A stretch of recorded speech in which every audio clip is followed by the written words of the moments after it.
59%, that is the number.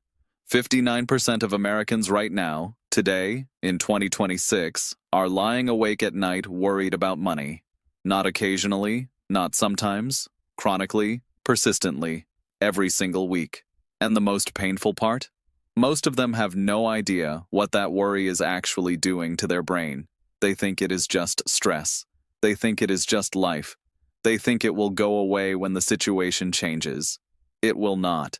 Because financial anxiety is not just an emotion, it is a neurological state. And once your brain learns to live inside that state, it starts to change in ways that make everything in your life harder. Today on Psychology Unlocked, we are going to break down the real neuroscience of financial anxiety, what it does to your brain, why it makes every problem feel bigger, and what the science says actually works to break the cycle. Let's unlock this. Let us start with what is happening inside your brain the moment financial worry begins. The second your mind registers a financial threat, a bill you cannot pay, a job that feels uncertain, a number in your bank account that does not match your responsibilities, your brain's amygdala fires. The amygdala is your brain's alarm system. It does not think. It does not reason. It does not problem solve. It does one thing only. It screams danger. And the moment it screams, it triggers a full-body stress response.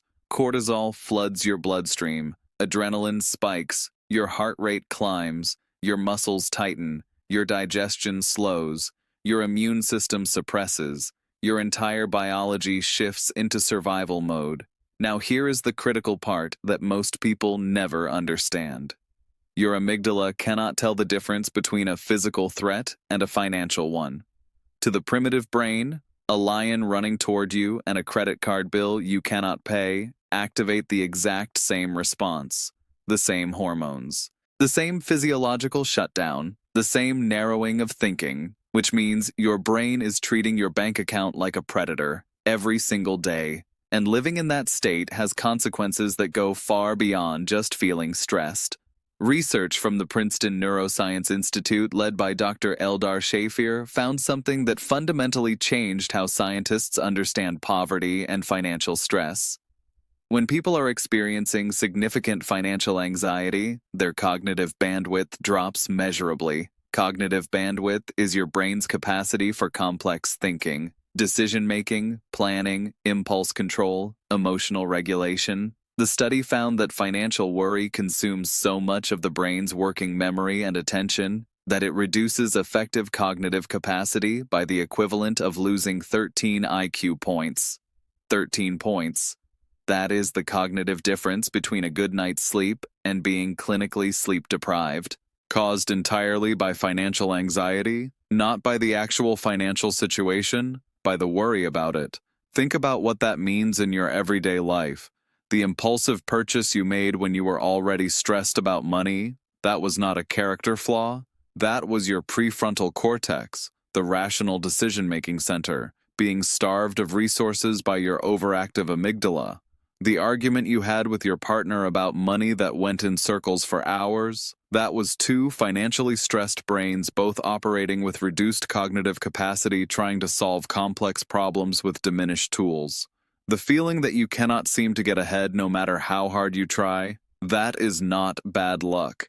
That is a brain caught in a loop it was never designed to sustain. Because here is what nobody tells you about chronic financial anxiety. It does not just affect how you feel about money. It changes how your brain processes everything. A 2023 study published in the journal Psychological Science found that adults under chronic financial stress show increased activity in the default mode network, the brain's rumination circuit, during times when the brain should be at rest. In simple terms, a financially stressed brain cannot stop thinking, even during sleep, even during meals, even during moments designed for recovery and joy. The brain is so locked into scanning for financial threat that it cannot access the parts of itself needed for creativity, connection, hope, and rest. This is why financial anxiety does not just hurt your wallet. It hurts your relationships. It hurts your health. It hurts your sleep. It hurts your parenting. It hurts your ability to experience any genuine moment of peace. The financial situation and the brain state become a loop that feeds itself. Stress impairs decision-making. Impaired decisions worsen finances. Worsened finances increase stress. More stress further impairs the brain. And around it goes, until something interrupts the cycle. So what does the neuroscience actually say about breaking it? 3 things, backed by real research. The first is called threat labeling. A landmark study from the University of California, Los Angeles found that simply naming your fear in specific concrete language reduces amygdala activation by up to 50%. Not thinking about it, not analyzing it, just naming it. Instead of a vague cloud of dread, write down the exact number, the exact bill, the exact date. Your brain calms measurably when the threat has a shape, because the amygdala responds to the unknown far more intensely than to any known threat, no matter how serious that threat is. Give your financial fear a name, give it a number, give it a deadline, and watch your nervous system begin to breathe again. The second is what researchers call cognitive diffusion. Developed at the University of Nevada by psychologist Dr. Stephen Hayes, cognitive diffusion is the practice of observing your anxious thought rather than becoming it. Instead of thinking, I am going to lose everything, you practice thinking, I am having the thought that I might lose everything. That single shift in language activates the prefrontal cortex. It pulls your brain out of pure amygdala reaction and back into rational observation. Studies show this reduces the emotional intensity of anxious thoughts by an average of 40% within 4 weeks of daily practice. The third is the most powerful of all. It is called financial disclosure. Research from Southern Methodist University found that people who talked openly about their financial fears with a trusted person, even just once, showed significant reduction in cortisol levels, improved sleep quality, and measurably better financial decision-making in the weeks that followed. Not because talking solved the problem, but because the brain is not designed to carry heavy threats alone. When you share a fear, your nervous system receives the co-regulation signal it has been desperately waiting for. And once that signal arrives, the prefrontal cortex comes back online. And a brain with its prefrontal cortex fully functioning is a brain that can actually begin to solve the problem. 59% of Americans are carrying this right now. If that includes you, you are not bad with money. You are not a failure. You are not permanently stuck. You are a human brain in a state it was never designed to sustain alone. Name the fear. Observe the thought. Tell one trusted person. And give your brain the one thing it needs before it can solve anything. Safety. This is Psychology Unlocked.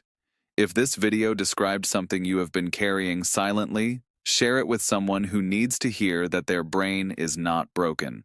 Subscribe for a new unlocked truth every single week. Drop one word in the comments. Just one word that describes your relationship with financial anxiety right now. I read every single one. This is Psychology Unlocked, and your mind is just getting started.